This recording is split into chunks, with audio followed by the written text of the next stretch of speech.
Bienvenue dans cette nouvelle édition du 12-15. Voici les titres de l'actualité. En République démocratique du Congo, Sami Badibanga, candidat, a déclaré à la présidentielle, a présenté ce 22 août 2018 son plan de développement du pays. Il fait de l'économie, du social et de la sécurité ses priorités. Nous recevons dans cette édition Dominique Yandoka, le fondateur et premier secrétaire général du mouvement Initiative pour une transformation par l'action en République centrafricaine. Il nous parlera de sa vision de la Centrafrique de demain. Et puis, célébration et partage en Côte d'Ivoire. Le pays compte 36% de musulmans. Ils se sont réunis à l'occasion de la fête de la Tabaski. En République démocratique du Congo, il est candidat déclaré à la présidentielle. Sami Badibanga a présenté ce 22 août 2018 son plan de développement du pays. Un plan présenté sous 3 axes, l'économie, le social et la sécurité. Le candidat promet de mettre en place des réformes majeures pour la démocratisation, la croissance inclusive ou encore la transparence des affaires publiques. On l'écoute. Notre programme de réforme a 3 grandes priorités. La première, la sécurité des personnes et des biens, ainsi que la transparence absolue des affaires publiques, parce que la corruption tue nos concitoyens et détruit les finances publiques et notre économie. La deuxième, les emplois et entreprises pour la jeunesse, parce qu'elle est le quotidien et l'avenir de notre nation.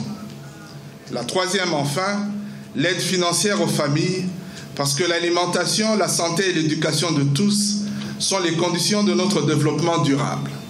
Un pas vers le désarmement au Congo. L'ancien chef rebelle congolais Frédéric Binsamou, dit Pasteur Toumi, a accepté le principe du désarmement, mais sous condition. Cette opération de désarmement piétine depuis son lancement le 7 août 2018. Les explications d'Ashley Duprat.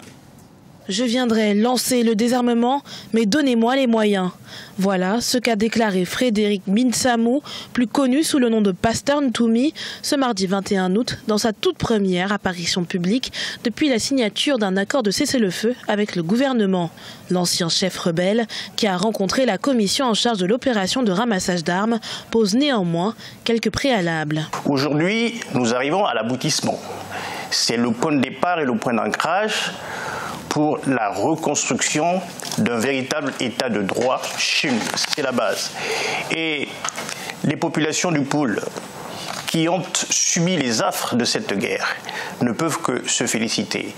Mais pour l'heure, l'opération de désarmement lancée le 7 août 2018 et qui concerne 7500 personnes piétine. Les ex-combattants qui ont pris les armes après la réélection en mars 2016 du président Denis Sassou Nguesso attendent en effet un appel de leur chef en personne pour adhérer au processus. Encore faudra-t-il, selon certains observateurs, qu'un dialogue inclusif soit entamé et que justice soit rendue pour un retour véritable à la paix dans la région du Pôle. Je demande que dans le cadre strictement de ce conflit du Pôle, au moins que les populations, pour une fois, puissent avoir la parole, puissent s'exprimer, dire ce qu'elles pensent, de façon à ce qu'elles accompagnent elles-mêmes également cette paix. Le Pasteur Toumi, de son côté, souhaite un plan d'urgence de relance économique et de développement de la région. Cette doléance trouvera-t-elle satisfaction? La balle est désormais dans le camp des autorités congolaises. En République centrafricaine, plus d'1 millier de personnes sont toujours sans nouvelles de leurs proches.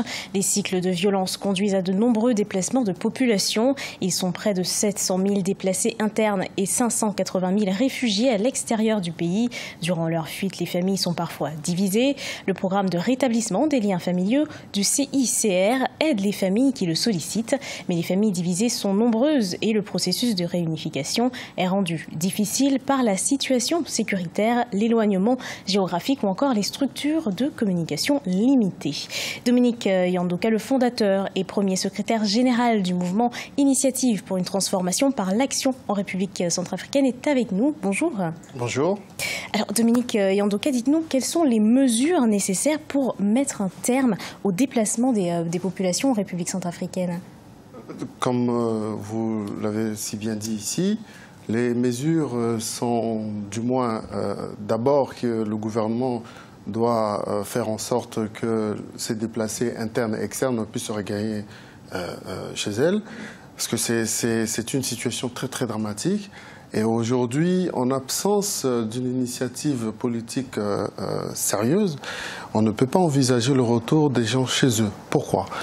parce que vous êtes informé qu'il y a plus de 80% de territoire centrafricain est occupé par les groupes rebelles, chose qui ne devait pas y être à ce jour. Qu'est-ce que votre mouvement ITA pourrait faire pour résoudre ce problème? Nous avons élaboré un plan de sortie de crise que nous avons remis officiellement à nos autorités ainsi qu'aux institutions de la République et nos partenaires aussi. Dans ces propositions de crise, nous avons proposé plusieurs schémas.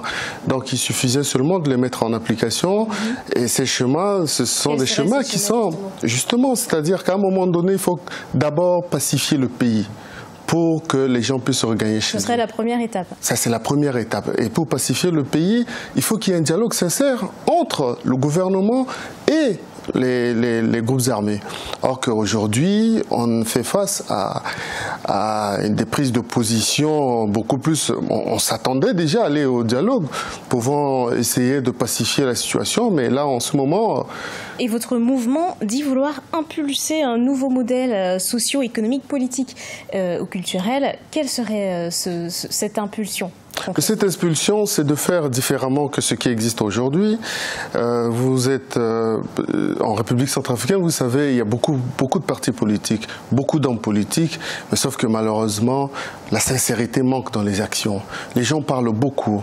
Il y a eu beaucoup de forats qui ont été faits pour le relèvement du pays. Malheureusement, la mise en application cause problème. Et nous sommes un mouvement jeune, mouvement... Il faudrait passer de la parole à l'action. Il faut passer. Donc, ceci dit que notre mouvement, c'est un mouvement d'initiative pour une transformation par l'action. Donc, seules les actions pourront résolver le problème et le relèvement du pays.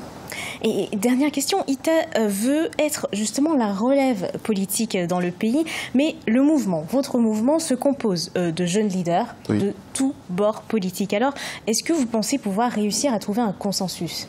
Alors, il faut reconnaître qu'est-ce qu'on entend par leader. Oui. Nous ne sommes pas un parti composé que des jeunes.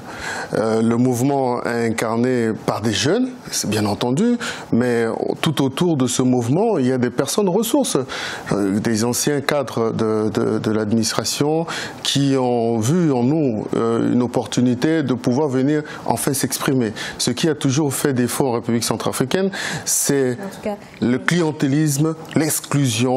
Les gens qui incarnent certaines valeurs ont systématiquement été mis à l'écart au profit de ceux qui ne sont pas suffisamment aguerris pour conduire la mission républicaine. C'est entendu.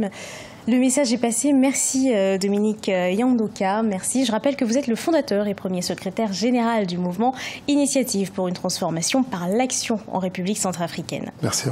En Côte d'Ivoire, le partage d'un copieux repas, c'est la marque de fabrique de la fête de Tabaski. Au menu du mouton, mais surtout une occasion de partage avec la famille et les amis de toutes les confessions religieuses. Découverte dans ce reportage d'Olivier Conan. La fête de la Tabaski est communément appelée fête du mouton parce que Dieu a voulu tester le prophète Abraham. Comme preuve de sa soumission, ce dernier était prêt à sacrifier son fils. Dans sa clémence, Dieu l'a épargné et depuis, un mouton est immolé. La célébration donne l'occasion de partager un repas en famille et avec les amis.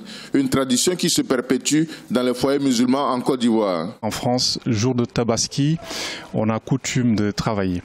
Ici, c'est assez différent parce que là, je vois que c'est la famille dans le sens large. En général, dans les familles musulmanes, on a toujours un parent catholique. En général, on fait des paquets qu'on partage un peu avec à la mosquée, dans les environs, etc. Donc c'est vraiment un moment de partage pour nous, la fête de la Tabaski. À la sortie de la prière, on s'est tout de suite attelé à la cuisine. Donc tout le monde est réuni, la famille se réunit.